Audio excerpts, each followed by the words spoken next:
मित्रों, माँ बाप भगवान का रूप होते हैं, पर जब वही भगवान अपने ही बनाए बच्चों के आगे हाथ फैलाएं, तो सोचिए समाज का चेहरा कैसा लगेगा।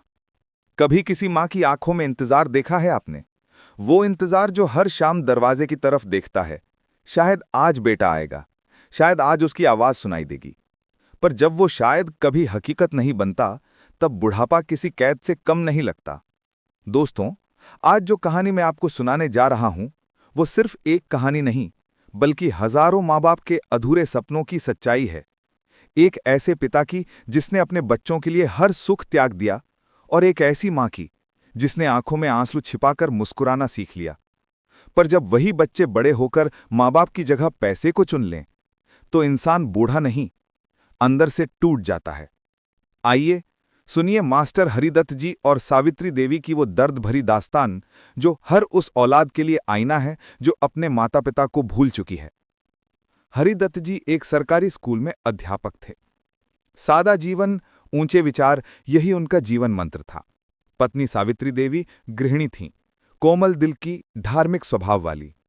उनके दो बेटे थे, अमित और सुमित। दोनों पढ़ाई में तेज और माता पिता की उम्मीदों का केंद्र। हरिदत्त जी ने अपनी तनख्वाह का हर पैसा बेटों की पढ़ाई पर लगाया। कभी अपनी जरूरत का सामान नहीं खरीदा, पर बेटों की किताबें कभी अधूरी नहीं छोड़ी। यहां तक कि एक वक्त ऐसा आया जब उन्होंने अपनी पुश्तैनी जमीन तक बेच दी, बस इसलिए कि बेटे ऊंचा मुकाम हासिल करें।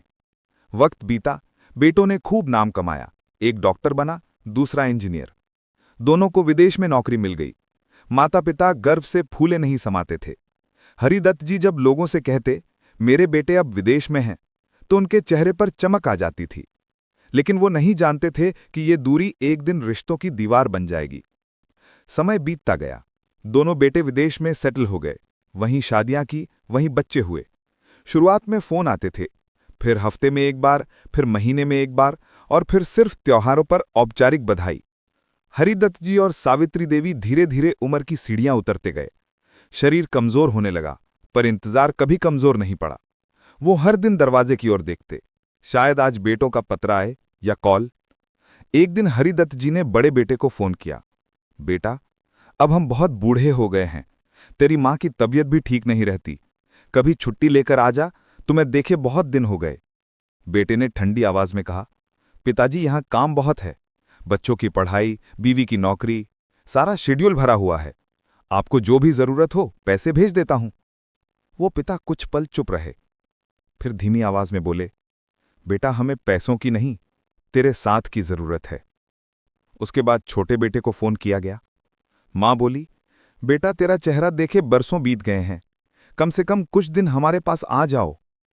छोटे बेटे ने भी वही जवाब दिया, मां, यहां की नौकरी छोड़ नहीं सकता, ये मौका हर किसी को नहीं मिलता।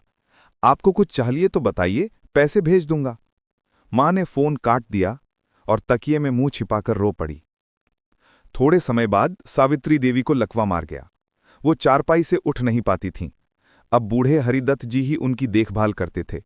सुबह उठकर दवाई देते, खाना बनाते और फिर उनके पास बैठ जाते। कभी वो अपनी पत्नी का सिर सहलाते हुए कहते, देखो, जब तुम ठीक हो जाओगी तो फिर से हमारे बच्चे लौट आएंगे। सावित्री देवी की आंखों से बस आंसू निकल आते।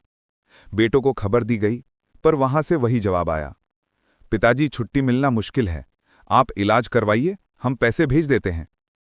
एक रात हरिदत्त जी पत्नी को खाना खिला रहे थे। उन्होंने मुस्कुराते हुए कहा, सावित्री, लगता है अब मौत ही हमें आराम देगी। रात को जब सब सो गया, तो वो बिस्तर पर लेटे लेटे सोचते रहे कि हे भगवान, अगर देना ही है तो औलाद जैसी सजा मत देना। सुबह जब सूरज उगा तो सावित्री देवी की आंखें खुलीं, पर हरिदत्त जी की नहीं। वो उन्हें जगाने की कोशिश करती रहीं, पर न शरीर हिलता था, न आवाज निकलती थी।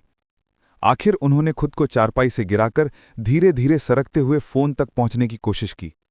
सांसें फूली हुई थीं, पर हिम्मत अब भी बाकी थी। उन्होंने किसी तरह फोन तक पहुंचकर रीडायल दबाया। फोन पड़ोसी के घर बजा। पड़ोसी बार बार हेलो हेलो कहता रहा, पर उधर से कोई आवाज नहीं आई।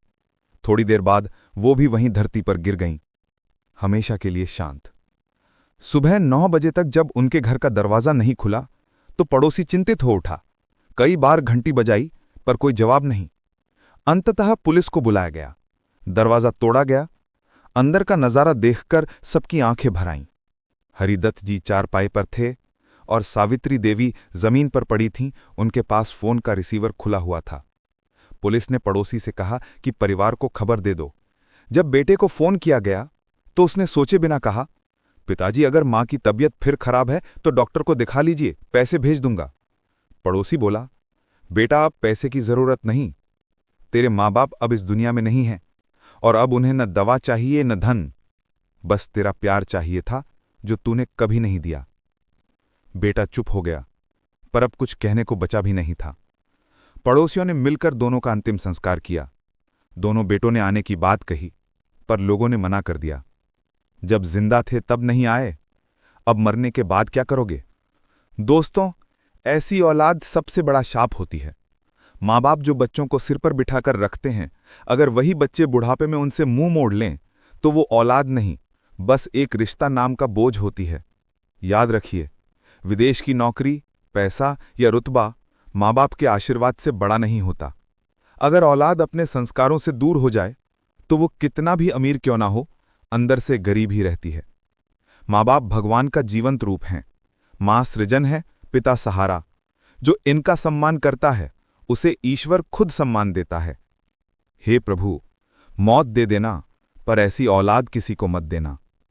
अगर आपको ये कहानी दिल को छू गई हो तो इसे दूसरों तक जरूर पहुंचाइए, क्योंकि शायद इससे किसी बेटे का दिल बदल जाए। मिलते हैं अगली कहानी में। तब तक अपने माता पिता का सम्मान करें, क्योंकि यही सच्ची पूजा है।